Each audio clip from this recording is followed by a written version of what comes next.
All right. So I'm going to take you along a journey. This has been a big part of my life for the past 21 years, working with students and helping students to succeed in higher education. This picture was taken by one of our former student leaders, Kamani Tsaizi. He graduated in 2019 in quantity surveying. And why this is significant is because Kamani belongs to a generation of students where many of the students, a large percentage of the students are first generation students. About 2/3 of the student generation is dependent upon state funding, what we call the NSFAS funding. About 75% of the student generation is food insecure and often don't know where the next plate of food will come from. They largely come from a basic education system that did not prepare them well for higher education. So our experience is often that students are underprepared when they arrive at university. And when they graduate like Kamani, they are forming part of a larger group in South Africa where the youth unemployment rate is about 60%. 60%. That's double than the national unemployment rate of 30%. So I think you can understand that in my role as Director of Student Life, it's extremely important to make sure that students receive optimal support and opportunities to develop themselves and to position themselves optimally in the labor and business markets. Because we know that once students graduate like Kamani did in 2019, the chances of getting a job is exponentially higher. And that's crucial because that will break the cycle of poverty in their lives, but also in the lives of their families and their communities. So in 2020, I was called in by my line manager. This is Mr. Pura Mgolambani. He was the Dean of Students at that stage, and he belonged to the National Executive Committee of the South African Association of Senior Student Affairs Professionals at that stage.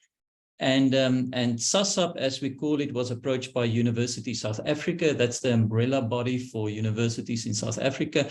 And USAf approached USAf to ask whether USAf would be willing to assist them with creating a questionnaire for a student-centered project. And because Pura served on a national executive committee, he approached me and asked if I would be willing to assist with creating this questionnaire. Because I am heading up the research office at the Division of Student Affairs at the University of the Free State. Of course, I agreed, always keen to assist in projects like this. When saying yes, because my understanding was it was just a questionnaire that I had to grade. So I met later in 2020, the CEO of USAf at that stage, Professor Ahmad Bawa, and he shared with me a background document that was created by the transformation strategy group of USAf.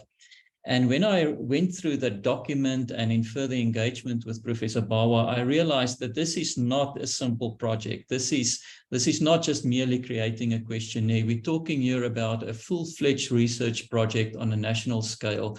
And the more I engaged into those conversations, the more anxious and overwhelmed I started to get about the magnitude of this project. But I think a huge benefit was that I was exposed to somebody like Professor Bawa, who is a very experienced scholar and an excellent mentor, just an outstanding person that really helped me through the process. We had many conversations, including other individuals. And we then started to draft a research proposal that we call the Reshaping of Institutional Cultures to create a student-centered higher education system in South Africa. And that proposal was approved by the Transformation Strategy Group more or less in the second semester of 2020.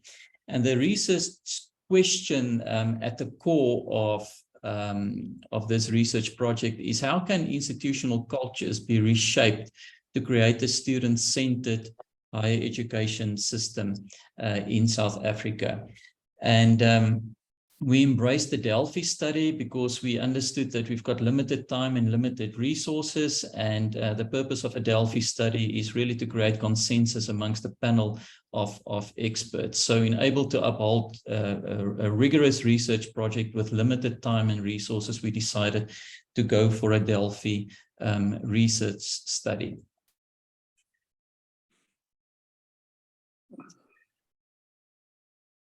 Right, I am not sure, something is not working.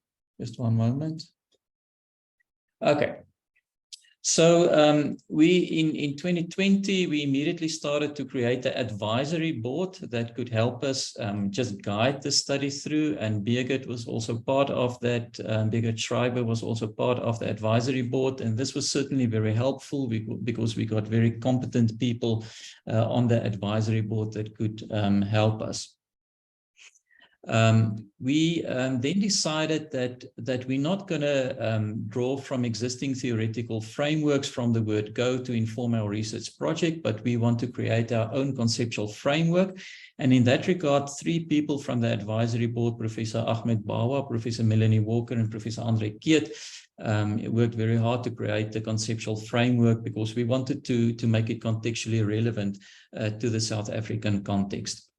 Now, this was extremely important because out of that conceptual document, we identified 7 sort of conceptual lenses that really helped us in moving forward. And those 7 focus areas or conceptual lenses were as follows: understanding students, number 1. Number 2, understanding faculty members and staff. Number 3, understanding institutional cultures. Number 4, interweaving between institutions and communities. Number 5, global awareness and citizenship. Number 6, technological impact, digital learning and digital pedagogies. And number 7, human development and human capabilities framework. And this really helped us, first of all, to choose the expert panel members, because that's lies at the core of a Delphi study. So, so as I indicated, the core of the Delphi study is really about creating consensus about the panel of experts, and those experts we have identified as senior scholars in the field, senior university administrators, and senior student affairs practitioners. And we managed to get a group together of 22 experts that formed the expert panel for the Delphi study. And we then started with, in the last part of 2021 and beginning 2022, we started with semi-structured interviews. We had 22 semi-structured interviews, and that was in the height of the COVID pandemic. And we then went into a thematic data analysis process. I have to be very acknowledge that, we are very grateful to Fulbright. Fulbright provided 2 scholars to us that could help us with the analysis of the data, and Professor David Bell from Clark University and Professor Beverly Bell from the University of Massachusetts came on board and assisted me a lot. And the 3 of us formed sort of the core research team that provided feedback to the advisory board. So that helped us to then compile a preliminary research report that was circulated to the advisory board and the expert panel in April 2022. And we also then set a workshop for all members of the advisory panel and expert panel to get together to discuss the preliminary research report on the 10th of May 2022. What was really interesting is that was in, at that stage, we really started to feel the sort of the shock waves and the impact of the COVID pandemic. And while we're busy working on the wonderful data we got in creating and reshaping institutions to become student-centered, what was ironic is that due to the COVID pandemic, the challenges that students face were actually magnified on the one hand, and on the other hand, the cracks in the system also started to show due to the pressure of the pandemic. So while we're working on this wonderful project of student-centeredness, the pandemic actually then highlighted the need at that stage, on a personal level, to be a bit transparent, this was really a low point for me personally during the research project. Just before the 10th of May, before we had to present that to all the advisory panel members and expert panel members, one of the Fulbright scholars got COVID, and that person couldn't come in time from the United States to South Africa to assist during the workshop on the 10th of May. And the discussion on the 10th of May were very robust. We were very grateful for that. We got wonderful feedback from the expert panel members and advisory panel members. And what they highlighted was that, you know, we needed to change the research report to become much more appreciative in nature. There were too many values. We identified 20 values underpinning a student-centered higher education system. They were concerned about the number of values. We had to make that less. And what was very clear is that the ultimate research report and what comes out of that should have enough political astuteness, if I can put it like that, really to reshape institutional cultures to become more student-centered. Well, what happened? Dave and Bev then remained after the workshop on the 10th of May. We worked through the data and the feedback that we got, and we managed to send out 2 more questionnaires focusing specifically on the value system underpinning a student-centered higher education system. So we narrowed the list of 20 down to, in the first questionnaire, to 12, just by asking them to identify the 10 most important values associated with student-centeredness, and we retained everything that received a 50% and higher score. And in that regard, we ended up with a list of 12. And then in the second questionnaire that was sent out to the expert panel, we asked to rank according to importance how those values would potentially reshape universities, to rank that.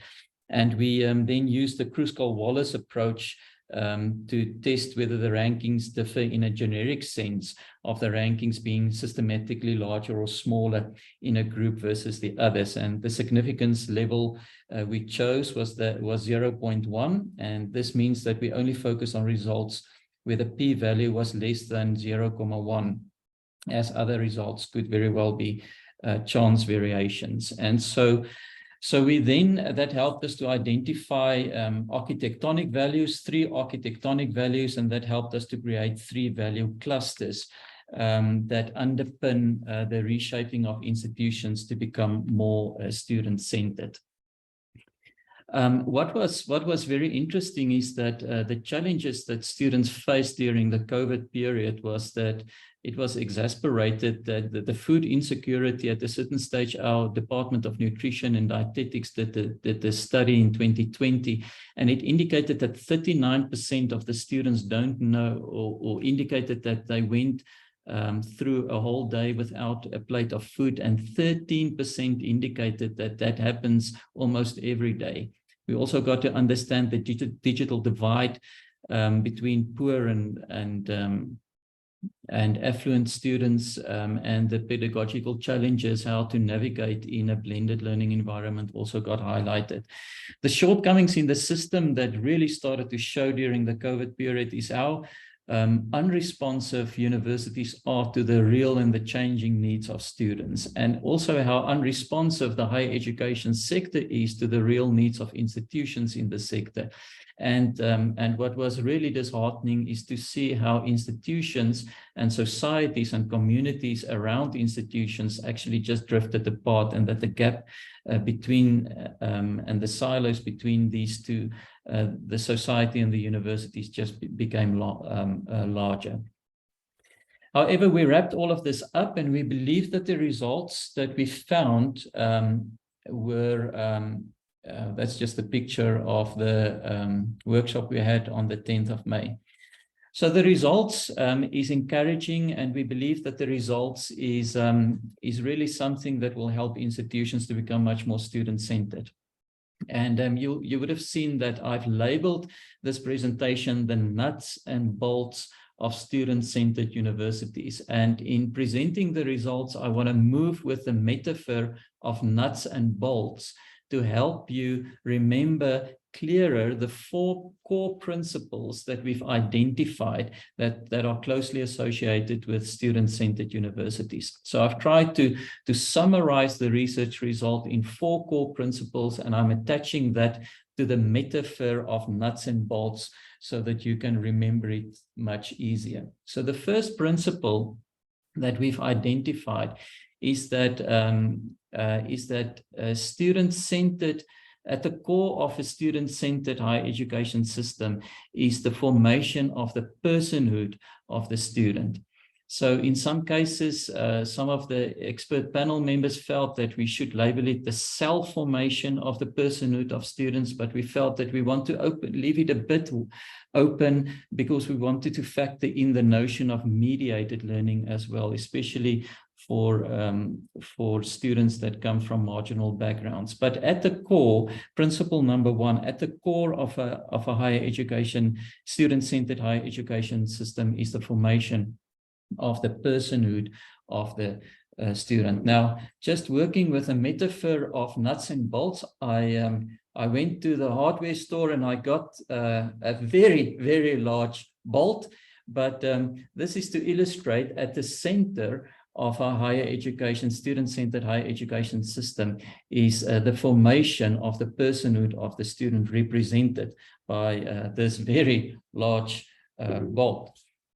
Right, moving on to principle number 2 is that formation of the personhood of the student comes as a result of the reciprocal or bidirectional interaction between the individual student and the multi-layered context in the environment of the student experience. And we've identified through the research result 6 contexts. The one is the personal context of students, indicated by the yellow segment. Number 1. The second context is the relational context, referring to all the interpersonal relationships happening in classrooms, in dormitories, in friendship circles, in co-curricular and extracurricular communities. So that's represented by context number 2. Context number 3 is the institutional context, referring to the university, the situatedness of the university, the governance structure of the university, policy frameworks, finances, everything in relation to the institutional context. Number 4 is the sectoral context, meaning what happens in the national sector, higher education sector. Context number 5 is the societal context within South Africa and around universities, so bringing in the notion of social systems and the impact of social systems on students and their success. And context number 6 is then the international context or the global context. We conceptualized this by in the following way. We said that on the personal context on the one end and the relational context on the other hand actually works on an axis of a sort of a personal axis. On the left end it's an intrapersonal context, and on the right end it's the interpersonal context. The same is true for the middle axis, and there we're talking about the intra-institutional context referring to the institution, and the inter-institutional context referring to the national higher education sector, and the same with the societal context, the societal context in South Africa and the inter-societal context on a global level. So that's just a bit of a deeper explanation on how we worked conceptually to create those contexts, but it's all derived from the data. So in my metaphor of the nuts and the bolts, I then said, well, the nuts could then represent the different contexts. So the 6 contexts would be represented by the 6 sides of a nut, right? And so this will help you that the 6 sides of the nut represent the 6 contexts that are responsible in the bidirectional interaction between the individual student and the different contexts. That's where the formation actually then happens. Right, moving on to principle number 3. We then said, well, and I alluded to it earlier, that there are sort of 3 value clusters associated with the student-centered higher education system. And this was important for us because, remember, the point of departure of this research project, the big question was, how can we reshape institutional cultures to become more student-centered? And we embraced a values-driven approach in this regard. And through the different questionnaires and the qualitative and quantitative data, we identified 3 value clusters associated with a student-centered higher education system. So, so the first value cluster is interconnectedness, with the catchphrase, all are welcome and valued. The second value cluster is human dignity, all are worthy. And the third value cluster is equitable access, all have the opportunity to fulfill potential. And this was important for us because the way in which we understand complex systems is that complex systems are all underpinned by values or worldviews, and that actually informs how we organize ourselves.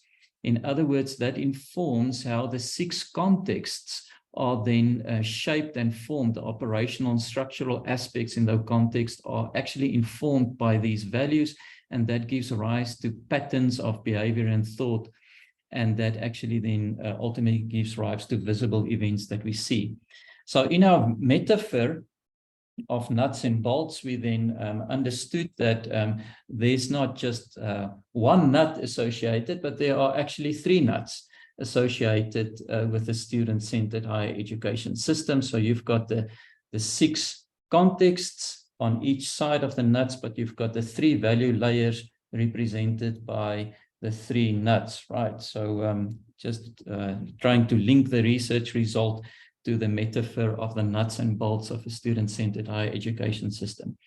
And then lastly, the 4th principle that came from the research results is that all of this should be seen in a dynamic way, right?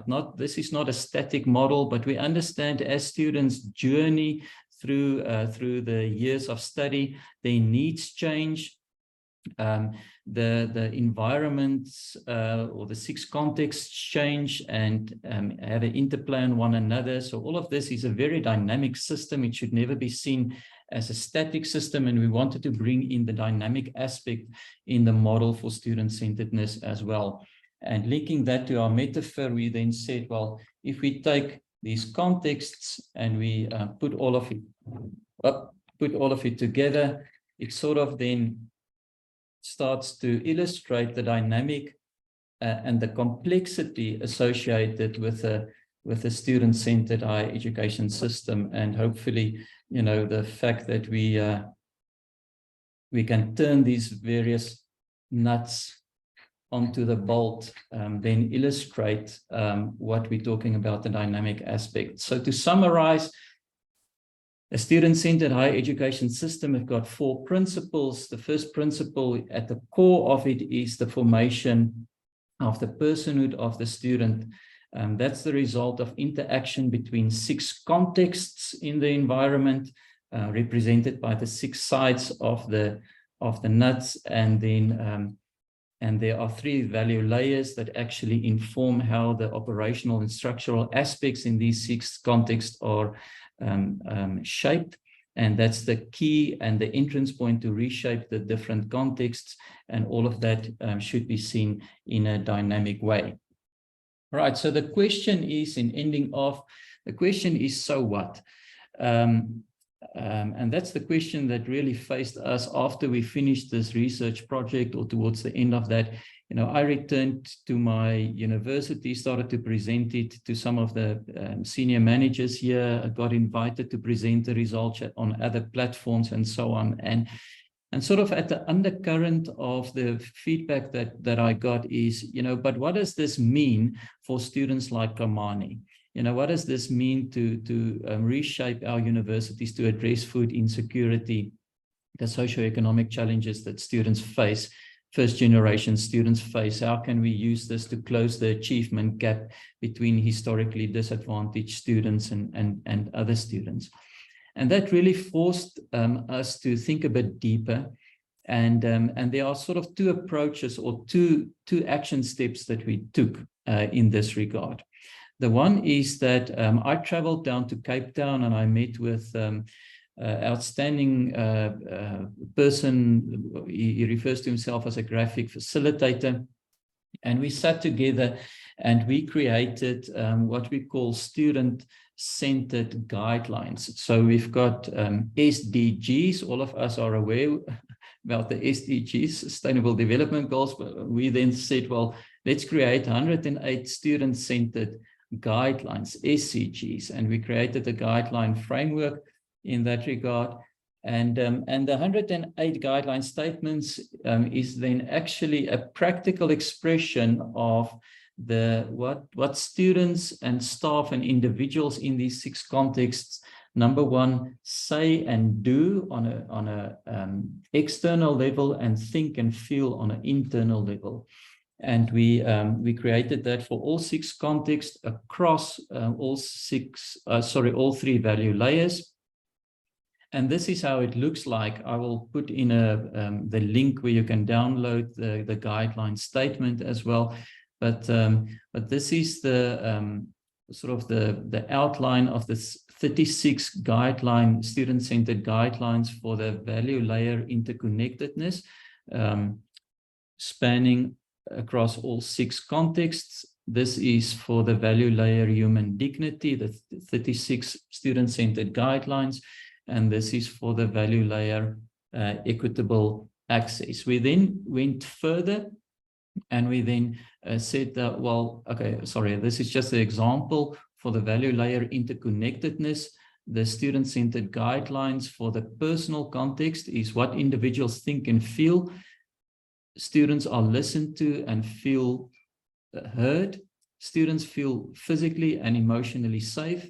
Everyone feels welcome and part of the community. And then what individuals say and do, we have an authentic, transparent sharing of information.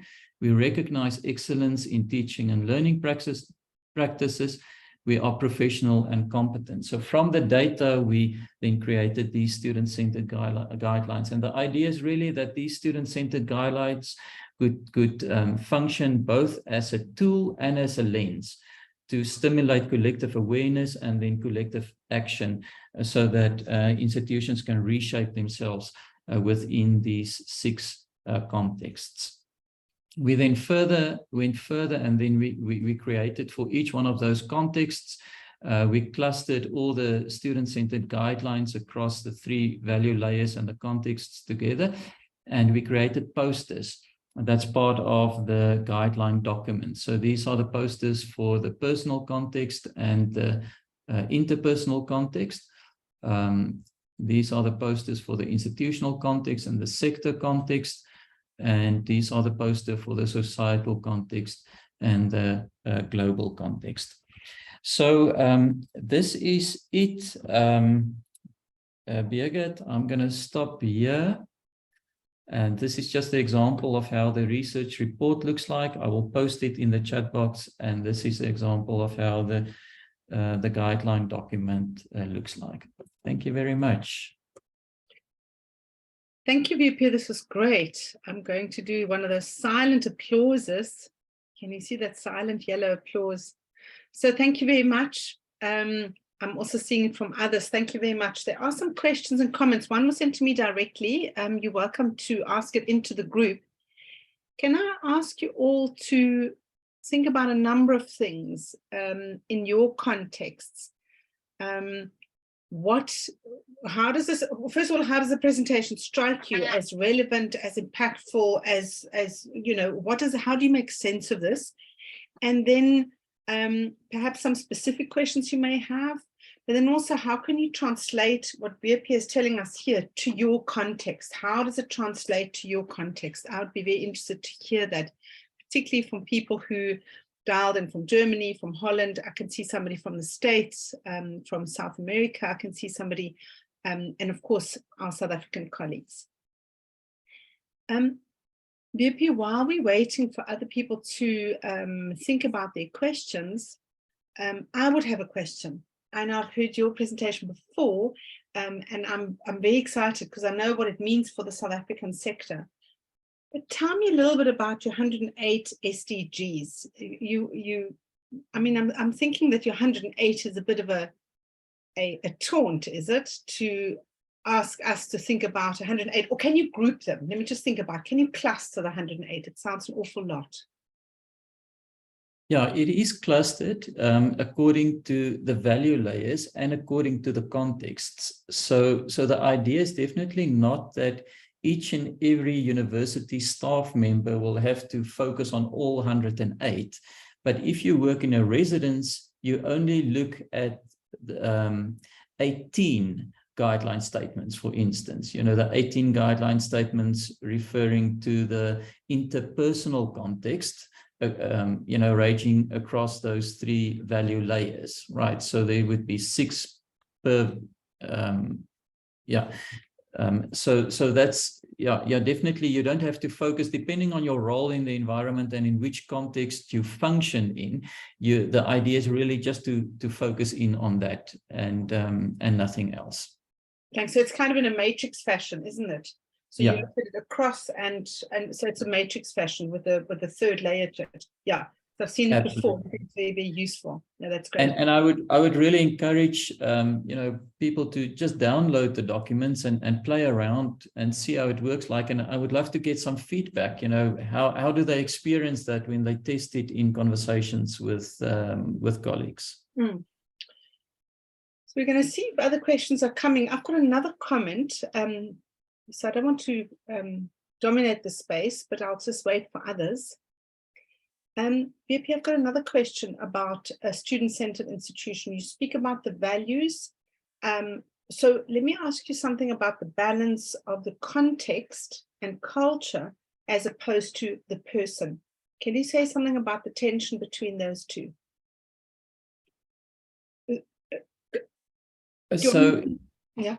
So in my mind, we always function in a creative tension between the context and the individual, right? And in a certain sense, the individual shapes the context and the context shapes the individual. So that's Bronfenbrenner, right? The bioecological systems theory of Bronfenbrenner. And we need to keep in mind that institutional contexts, the social contexts in these different contextual layers will inevitably have an impact on the learning, the development, and the success of students. You can't separate it. So what's important for us as student affairs professionals is that, you know, what happens in the residence hall or the dormitory, depending which country you are, what happens there and what happens in the social circles of students, and what happens in the classroom collectively have got an impact on the learning development. That's in other words, that's the principle of learning reconsidered, that wonderful book that was published, was it 2006, 2007, is that the entire campus become a learning environment. But what happened with COVID is that it moved the boundaries even further away from the classroom. It moved the boundaries into the home environments of students. You know, that is another dimension that opened with blended learning, is now suddenly the home environment where the students sit, and oftentimes in very poor and challenging socioeconomic situations, that becomes part of the learning environment. And how do we deal with that? And what we do as student affairs practitioners in navigating that space is crucial. And oftentimes, I think we need to play a facilitative role between those environments, the academic sphere, to integrate the social context and the academic context of the student experience much more intentionally. It puts a huge responsibility on us as student affairs professionals, and in a certain sense, I think, redefine our role also within the broader institution. I hope it makes sense. No, that's absolutely makes sense. I don't know if you saw our recent publication on the scope of student affairs and how that has expanded since we've seen COVID, that there is just another layer to the student affairs scope and its activity. So no, I very much see what you're saying, very true. I've got another question about that, but I first want to thank Tony for the question. Tony's asking, what is the next step of this project? What is your immediate? Are you rolling it out to the institutions in South Africa? Are you doing some culture change interventions? And what are your next steps? Right.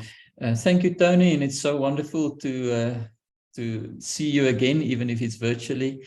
Thank you for the question. Yeah, the next step is that we will go back to the Transformation Strategy Group of USAf, and they will make some recommendations on how we can practically roll it out to universities in the sector. So I would imagine that there would be further engagements with vice chancellors and senior managers of institutions to unpack the implications of this research project, but also with other organizations, national organizations like SASAP, the organization, I see Saloshni is also here, of counselors and so on, so that we can talk about the implications of this in specific sectors and functional areas. I think that would be sort of the next step. Mm. Okay, I want to see if there's another one. Thank you, Tony. And also for the others, we will share it. We will share. Oh, Saloshni, you've got your hand up. Great. Put your camera on so we can see. Thank you, Birgit. Thank you, Birgit. I enjoyed it the second time around as well. And whilst you're speaking, I've had these thoughts, you know, we tend to be talking about all things students within the sector of student affairs and services. And more we're seeing post-COVID, some of the changes taking place in structures that are actually hiving off traditional student affairs services into academic spaces. And then the question is, you know, how do we ensure that this entire strategy is understood by the university community as a whole, and not just within student affairs and services? You know, we're not just taking care of what goes on within the residence halls, the sports centers, and outside the classroom, but the total experience is within and outside. So that's the one. The second is, you know, do you think it needs a kind of process or strategy to roll it out? You know, we have all the wonderful plans, and then, you know, we then mail it off to vice chancellor. There has to be a process for rollout, for embedding into institutional processes, be it via the strategic planning process, but also tie it up with the monitoring and evaluation plan, so that, you know, we are doing it, and then we're monitoring what we're doing with it and how and what's the impact. So, and I'm sure it will be a longer than a year to 2 year plan, because we've got to find a way to embed. But because it's such a critical focus area, I think we need to look at those aspects in the rollout process. And thank you again, Birgit. Thank you, Saloshni. One of the expert panel members, Professor Caroline Soransky from the University of Humanities in the Netherlands, made a wonderful suggestion in one of the sessions. Birgit, I don't know if you remember that, but she suggested that we take this framework and that we apply it to specific areas of concern or challenges in the university environment. So, for instance, how do you assist first generation students with their transition to higher education and the first year experience, how it specifically applies to first year students, and then, you know, take that as a lens and apply the framework, you know, to ask them the question, you know, what is the profile of the student on the personal context? What kind of interactions do we want in the relational context or the interpersonal context? What does that mean? In what ways do the institution need to be more responsive in terms of registration processes, food assistance programs, and so on and so forth? You know, what's the implications of that with regards to the reciprocity between the home environment and the university environment, and so on. And I thought that was a very practical and helpful suggestion, you know, to take some of the top challenges that we face currently in whichever area. You know, the challenges we face in South Africa might be very different than what Tony and the American colleagues face. but that we take this as a possible lens, and to reshape our institutions to become more responsive. I mean, that's what student-centeredness is all about, is to become responsive and agile to the developmental needs of students, and that's what we want to factor in. So I don't know, Saloshni, if that answers your question. I don't have answers about the awareness. Hopefully, the engagements with the senior managers, top managers of universities through USAf would raise some awarenesses, but I do think we need to approach it both from a top down and from a grassroots level up. Any other hands that are going up? Any other questions? Thank you, Maria, saying it's informative and engaging. And James, Antonio, and the others, I can't see further up. So just another quick one. So up here, we've had discussions about student-centeredness a lot, around saying the student is at the center of the institution, and yet there are arguments that say it is knowledge creation that is at the center of our higher education sector. Students are part of that, but if we were to debate core, it would be the knowledge production. So if we now want to marry the two and we say, well, we want knowledge production and innovation and thinking and so forth, and the students, of course, are part of that, how would you engage with that thought, with that critique? Yeah, and you're quite right. That's something that's continuously raised. My response is, yeah, but who creates the knowledge? I mean, the university is a knowledge, it's a community that generates knowledge.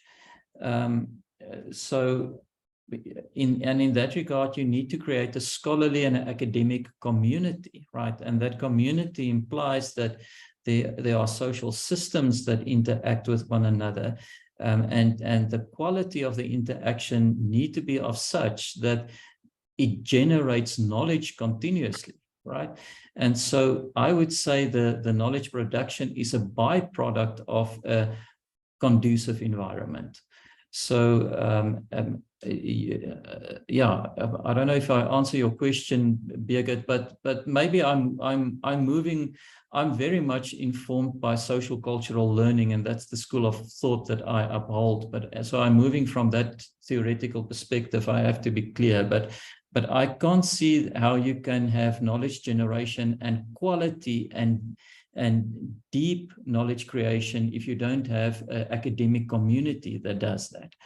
And that ties into the whole argument and narrative of decolonization and so on and so forth. Yeah. So VP, I want just you to give words to what people will face if they bring these sorts of ideas. They will be faced with arguments of, oh, but knowledge creation is at the center. And I want to add to your response that knowledge creation is never decontextualized. It is always situated, it's contextualized, be that within the one who creates it or within the context within which it is created, or within which where it must make sense. So knowledge is never absolute, it's never isolated, it is in a context, and the context is student, staff, community, and you speaking about how do we make that student-centered as a community value. Yeah. Yeah. Mm-hmm. Yeah, and if I quickly can respond, there's another argument against student-centered or creating student-centered universities, and that is there was an article last year in Times Higher Education that speaks out very strongly against student-centeredness, arguing that student-centeredness means that the institution becomes so responsive to the needs of students that they almost tiptoe around students and put them in cotton wool, and that there's not sufficient challenge to challenge students on different levels to grow and develop, and that student-centeredness has got the potential actually to make a university what a university should not be. And that is that you take out the challenge that comes along with academic and intellectual growth. But this is not what student-centeredness is.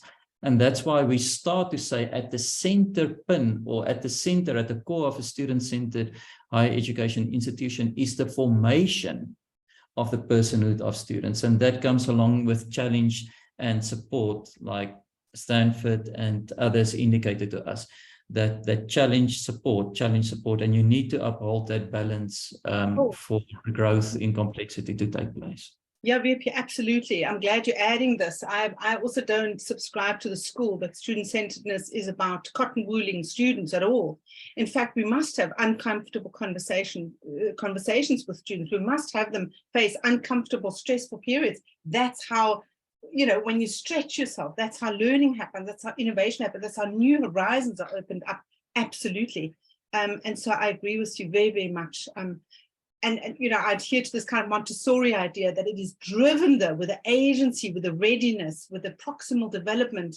That's a Piagetian term, proximal development of the student. How ready is a student, and how much can we stretch and challenge and indeed make a student uncomfortable? I agree with you. I don't think learning is all comfortable and nice. Then that's not new and that's not interesting.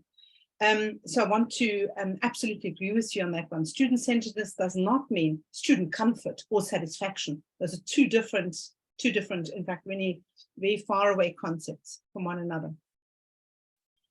I wonder if there is another comment. Otherwise, we close at 10:02 as we had planned. We're already a few minutes late.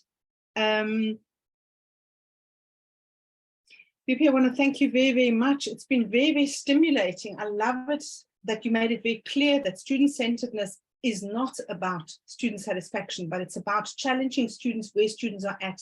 It's creating a knowledge community of which students are part of, and that knowledge is embedded in this community. So it is something that is contextual, that is relevant to students, and it meets students where they are.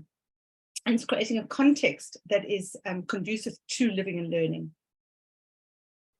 Thank you so much. Thanks for the invitation. I really appreciate it, and I really want to ask that those who attended the webinar, you know, please, I would love to hear what you think, and once you've downloaded the documents, you know, whether you find it helpful, and your feedback would also be very informative to help us on the way forward.